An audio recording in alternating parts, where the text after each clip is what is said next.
I wasn't always a head chef at my own restaurant. My journey in the culinary world started almost 30 years ago when I moved to a small coastal town in Australia. My parents had just divorced, and I needed a fresh start away from all the family drama. Cooking had always been my passion, so when I spotted a help wanted sign at a local Mexican restaurant, it felt like fate.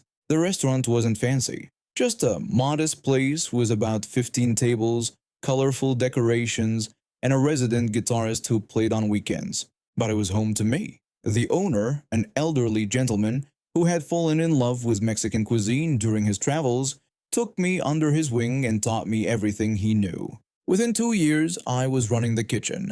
Our customers were mostly locals who enjoyed mild to medium spicy food. This was Australia in the 90s after all. Most Aussies back then thought ketchup was spicy. We did keep some extra hot ingredients on hand, mainly for the kitchen staff and our guitarist, who was actually from Mexico and liked his food authentic. One Friday evening when we were busy, a couple walked in.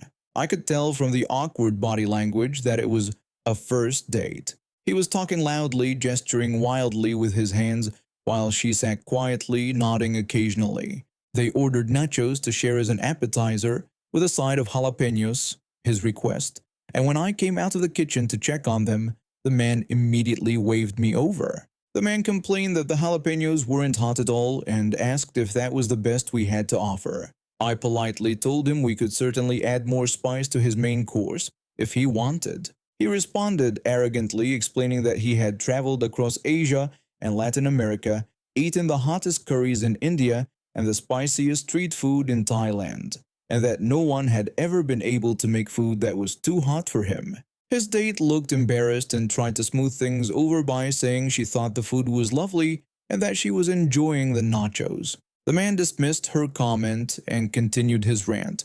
He told me he specifically asked for hot food, and for his main course, he wanted the steak Veracruz made extra hot. Not Australian hot, but actually hot.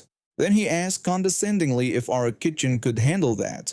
I felt my face flush with anger at his tone. I've been having a rough week already with equipment breaking down and a supplier missing a delivery, and this guy's attitude was the last thing I needed. I simply told him I would see what I could do and returned to the kitchen. I prepared the woman's chicken burrito with care, mild, flavorful with fresh ingredients and a delicate balance of spices. She hadn't done anything wrong after all. Then I turned my attention to his steak Veracruz. Normally this dish was a tender steak topped with a sauce of tomatoes, bell peppers, onions, and a mild kick of chili. But for this special customer, I decided to rise to his challenge. I started by finely dicing 10 bird's eye chilies, seeds and all. These weren't commonly used in Australian cooking back then, but our guitarist liked them in his staff meals. I sweated off onions and bell peppers, then added the chilies along with a heaping tablespoon of chili powder and another of cayenne pepper. The fumes hit almost immediately. My eyes started watering and I had to run to the kitchen door just to catch my breath. The air in our small kitchen had become almost toxic. Back at the stove, I added our house tomato sauce to the mix and let it simmer. Then threw in some extra jalapenos from the jar and for good measure, another sprinkle of chili powder. Finally, I added the flash-fried steak to finish cooking in the sauce. The plate looked beautiful, if you didn't know it contained enough heat to strip paint. I rang the bell for our waitress who took both plates to the table. When she returned, she was grinning. She told me that the man had warned her that the dish better be hot, and she had assured him that I had made it specially for him. We both peeked through the kitchen door to watch. The man cut into his steak with that same smug look on his face. He took a large bite, clearly planning to show off his spice tolerance. Then it hit him. I've never seen someone's expression change so quickly. First confusion, then shock, then pure panic, all while desperately trying to maintain his composure in front of his date. His face turned bright red, sweat beaded on his forehead, and he reached for his water glass, emptying it in one gulp. The waitress asked if he would like more water, and he gasped out a "yes, please," clearly struggling to speak. His date was trying not to smile as he struggled through the meal, downing 3 pitchers of water. He barely spoke for the rest of dinner, too focused on the inferno in his mouth. When they were finishing, I stepped out of the kitchen. I asked them how everything was this evening. The date replied that her burrito was delicious and thanked me. The man looked at me, his eyes watering, face still flushed, and managed to croak out that it could have been hotter. I just smiled and nodded. The next week, the woman returned with her friends. They became regulars, and she told us that after dinner, she had thanked him for the evening and never accepted another date. According to her, he had spent the entire cab ride complaining about our amateur cooking and how we had ruined his night. Our restaurant developed quite a reputation after that. Occasionally, someone would come in asking for that really hot steak, but then I always made sure to warn them first. I never again made anything as fiery as I did that night, but the memory of that man's face as he realized what he'd gotten himself into still makes me smile. At some point in the restaurant business, the customer isn't always right, but they do always get exactly what they ask for. I was out shopping at the local mall, minding my own business when I saw her, a woman accompanied by a child, walking straight towards me. I knew what she was going to say before she even opened her mouth. You see, I live in a state where open carry is legal, and I choose to exercise that right for my own safety. I've been through an incident in the past that has forced me to carry a gun publicly in hopes of preventing such a thing from happening again. I used to be a regular person, going about my daily business, but one day, while I was at home with my family, we were the victims of a home invasion. We were robbed, beaten, and left for dead. It was a traumatic experience that left both physical and emotional scars. After that, I decided to arm myself for protection and started to carry my weapon in public. I took classes, obtained my permits, and became proficient in handling my weapon. It gives me a sense of security knowing that I can protect myself and my loved ones if something like that ever happens again. It's important for me to carry my weapon in a safe and responsible manner. I always make sure to follow the laws and regulations of my state, and I never use my weapon in a reckless or irresponsible way. I understand that some people may not agree with my choice, but it's a personal decision that I make for my safety and the safety of my family. When she approached me, the woman asked if her son could see my gun. She explained that he was interested in becoming a cop in the future and wanted to see one up close. I replied politely, explaining that I understood her son's interest in law enforcement and thought it was commendable that he wanted to pursue that career path. But I had to refuse, telling her that it wasn't safe for him or anyone else to handle a weapon without proper training and safety precautions. I also told her that I would be happy to recommend some resources for her son to learn about gun safety and handling if he was interested. I explained that I couldn't let him handle my weapon as it was not only illegal but also not responsible. Karen seemed not to understand or accept my explanation, and she started to raise her voice. She questioned my reasoning about safety, pointing out that I was carrying the gun around in public. I knew that I needed to defuse the situation and explained to her the importance of proper training and safety precautions when handling firearms. So I explained that just because it was legal for me to carry a weapon in public, it didn't mean it was safe for anyone to handle it without proper training and precautions. I told her that carrying a weapon in public was a serious responsibility, and it was important that I was properly trained and familiar with my weapon to ensure the safety of myself and those around me. But Karen wouldn't have it. She demanded that I show her son the gun right then and threatened to have me arrested if I didn't. I knew that I had to stand my ground and not compromise on safety. I apologized that I couldn't do what she wanted. I explained that it wasn't safe and I wasn't comfortable with it. I told her that I understood her son's curiosity, but emphasized that handing a weapon to someone without proper training could lead to accidents and injuries. I stressed that I had to prioritize safety above all else. I know that I'm sort of repeating myself at this point, but I had to be patient, calm, and contained in a situation like this. It's extremely dangerous if you get out of that zone with a gun on your side. I could see that Karen was becoming more agitated, and I knew that I needed to end the interaction before it escalated any further.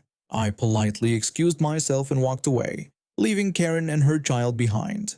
Karen continued to threaten me. She warned me that I would be sorry for this and swore she would make sure I never carried a gun again. I could see the hostility and aggression in her eyes, and I knew that I needed to be prepared for anything. That's when she suddenly lunged at me, trying to snatch my gun out of its holster. I was caught off guard, but I quickly regained my composure and acted fast. I grabbed her wrist, twisted it, and with a firm grip, I called out for someone to dial 911. I knew that I needed to control the situation and prevent her from getting her hands on my weapon. But just as the mall manager came running towards us, he yelled at me to let her go and demanded to know what I was doing. From an outside point of view, it doesn't look good. He was worried about how it would look to others, but I knew that I was doing the right thing. I was protecting myself and others from a potentially dangerous situation. I complied with the manager's request and released Karen, but I kept my guard up, watching her closely. I knew that the situation could escalate at any moment and that I needed to be prepared for anything. And exactly as I thought, Karen wasn't done yet. She was still filled with anger and aggression, and she was looking for a way to lash out. She grabbed a glass bottle of milk from a nearby table and charged at me, trying to smash it on my head. I could see the determination in her eyes, and I knew that I had to act fast to protect myself. I quickly grabbed her wrist again, this time with the intention of disarming her and preventing her from causing harm. I twisted her arm, trying to make her drop the bottle, but she wouldn't let go. She was still struggling and trying to hit me with the bottle. At that moment, I knew that I had to protect myself by any means necessary, so I head-butted her, with the intention of stunning her long enough for her to drop the bottle and for me to disarm her. The headbutt was effective, and she dropped the bottle, falling unconscious to the ground. I quickly secured the bottle and made sure that it was out of her reach. I waited for the cops to arrive, keeping an eye on Karen to make sure she was safe and didn't wake up and try to attack again. When the police arrived, they immediately took control of the situation and secured the area. They interviewed witnesses and took statements from everyone involved, including me and Karen. They also reviewed the security footage of the incident, which clearly showed Karen initiating the altercation, and my actions were in self-defense. Based on the evidence and statements, they arrested Karen for assault and creating a public disturbance. They also took my statement and cleared me of any wrongdoing as I had acted in self-defense. The police officers explained to me that they would have to file a report and that the incident would be forwarded to the district attorney's office for further review. As they led Karen away in handcuffs, I overheard her son apologizing to the officers for his mother's behavior. One of the cops knelt down to the boy's level and gently explained that guns were serious tools, not toys, and that his mother's actions could have put many people in danger. The mall manager also approached me later and apologized for misreading the situation. He admitted that the security footage clearly showed I was defending myself and thanked me for handling the situation as safely as possible given the circumstances. For most of the year, my part-time job at the university dorm's front desk was perfect for a broke college student like me. I worked nights, which meant quiet hours, where I could study between helping the occasional resident who'd locked themselves out. The pay wasn't great, but the flexibility made it worth it. Then came move-out day. Any student who's lived on campus knows this day is pure chaos. The supervisors always doubled our staff, and I got stuck with a daytime shift, the busiest time when everyone was trying to leave at once. Our front desk was in the main lobby that led to a narrow one-way lane connecting to the parking garage. Every single car had to use this lane, making traffic management a nightmare. My shift started off manageable, just the usual complaints about not enough moving carts or how hot it was. Nothing I couldn't handle with a smile and some patience. That changed when a family of 3 approached my desk while my co-workers were all busy with other residents. I greeted them and asked how I could help. The mother responded with a snippy tone, informing me she'd been stung by a bee and needed medical assistance right away. This immediately set off alarm bells. As student workers, we had strict rules about not providing any form of medical care, not even a simple bandage. It was a liability issue that had been drilled into us during training. I started to apologize and explain that, as a desk worker, I wasn't authorized to provide medical assistance, but the daughter interrupted me before I could finish. She demanded to know if we didn't even have a first aid kit, and why I couldn't just give them something for the sting. They weren't concerned about a potential allergic reaction. They were annoyed that I wasn't immediately solving their problem. I tried to remain professional. I explained that we didn't have first aid kits because I wasn't permitted to administer aid, and suggested they visit health services just across the quad for proper medical attention. The daughter reacted dramatically, questioning if I really expected them to walk all the way to health services in the heat. The mother folded her arms across her chest and complained that it was ridiculous. She told me she was in pain and asked why I was telling her to walk across campus instead of calling someone to help. At this point, a line was forming behind them. Other families were waiting patiently, but I could see them getting restless. This family clearly wanted special treatment, and I was getting tired of their attitude. That's when I had my moment of malicious compliance. I asked if they'd like me to call emergency services to send someone to help.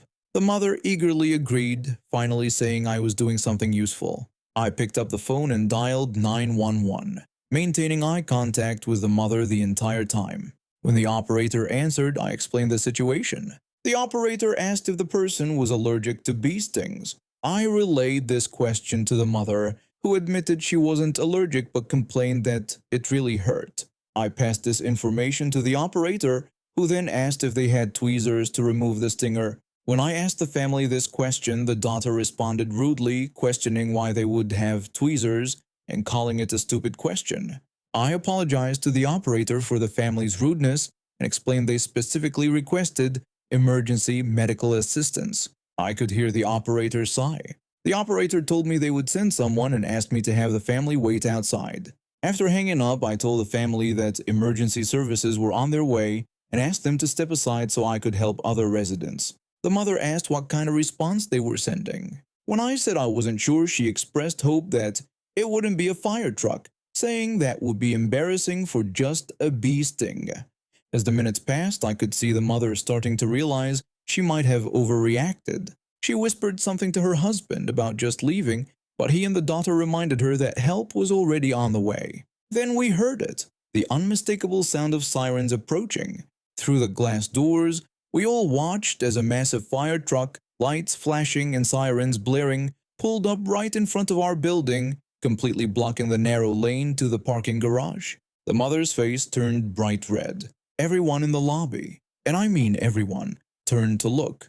The line of cars trying to access the parking garage began to grow, with frustrated drivers honking their horns. The mother tried to hide behind her husband as the firefighters, in full gear, entered the building asking for the bee sting emergency. I pointed them toward the family, and the mother reluctantly stepped forward. One of the firefighters looked at the small red mark on her arm, applied some cream, and gave her an ice pack. The whole process took less than 5 minutes, but by then the traffic backup had grown to over a dozen cars. When the firefighters left, the family hurried past my desk without making eye contact.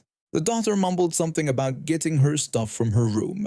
For the rest of the day, I saw them dragging luggage through the lobby, heads down, as other residents whispered and pointed. I felt a little bad about calling 911 for a non-emergency, but watching that entitled family learn some humility made my entire move-out day shift worthwhile.